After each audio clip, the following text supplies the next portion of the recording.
യെഹെസ്കേൽ പ്രവാചകന്റെ പുസ്തകം 19-ാം അധ്യായം 1 മുതൽ 14 വരെയുള്ള തിരുവചനങ്ങൾ. നീ ഇസ്രായേലിന്റെ പ്രഭുവിനെ കുറിച്ച് ഒരു വിലാപം ചൊല്ലേണ്ടത്, നിന്റെ അമ്മ ആരായിരുന്നു? ഒരു സിംഹി തന്നെ.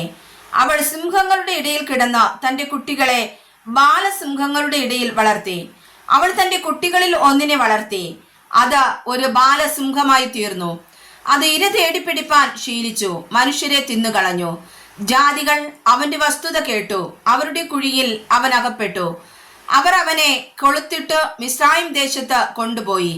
എന്നാൽ അവൾ താൻ വെച്ചുകൊണ്ടിരുന്ന ആശയ്ക്ക് ഭംഗം വന്നു എന്ന് കണ്ടിട്ട് തന്റെ കുട്ടികളിൽ മറ്റൊന്നിനെ എടുത്ത് ബാലസിംഹമാക്കി.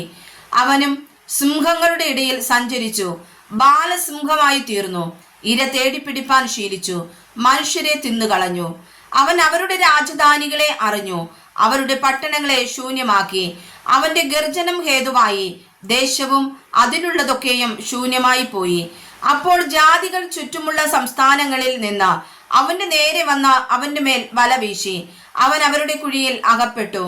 അവർ അവനെ കൊളുത്തിട്ട് ഒരു കൂട്ടിൽ ആക്കി ബാബേൽ രാജാവിന്റെ അടുക്കൽ കൊണ്ടുപോയി.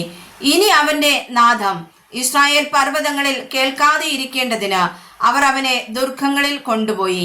നിന്റെ അമ്മ മുന്തിരിത്തോട്ടത്തിൽ വെള്ളത്തിനരികെ നട്ടിരിക്കുന്ന മുന്തിരിവള്ളി പോലെ ആകുന്നു. വളരെ വെള്ളമുള്ളത് കൊണ്ട് അത് ഫലപ്രദവും തഴച്ചതുമായിരുന്നു. അതിൽ അധിപതികളുടെ ചെങ്കോലുകൾക്കായി ബലമുള്ള കൊമ്പുകൾ ഉണ്ടായിരുന്നു. അത് തിങ്ങിയ കൊമ്പുകളുടെ ഇടയിൽ വളർന്നു പൊങ്ങിയിരുന്നു. അത് പൊക്കം കൊണ്ടും കൊമ്പുകളുടെ പെരുപ്പം കൊണ്ടും പ്രസിദ്ധമായിരുന്നു. എന്നാൽ അതിനെ ക്രോധത്തോടെ പറിച്ച് നിലത്ത് തള്ളിയിട്ടു. കിഴക്കൻ കാറ്റ് അതിന്റെ ഫലം ഉണക്കിക്കളഞ്ഞു. അതിന്റെ ബലമുള്ള കൊമ്പുകൾ ഒടിഞ്ഞ് ഉണങ്ങിപ്പോയി തീക്കിരയായി തീർന്നു. ഇപ്പോൾ അതിനെ മരുഭൂമിയിൽ ഉണങ്ങി വരേണ്ട നിലത്ത് നട്ടിരിക്കുന്നു. അതിന്റെ കൊമ്പുകളിലെ ഒരു കോലിൽ നിന്ന് തീ പുറപ്പെട്ട് അതിന്റെ ഫലം ദഹിപ്പിച്ചു കളഞ്ഞു. അതുകൊണ്ട് ആധിപത്യത്തിന് ചെങ്കോലായിരിക്കാൻ തക്ക ബലമുള്ള കോൽ അതിൽ നിന്നെടുപ്പാൻ ഇല്ലാതെ പോയി. ഇത് ഒരു വിലാപമായി തീർന്നുമിരിക്കുന്നു.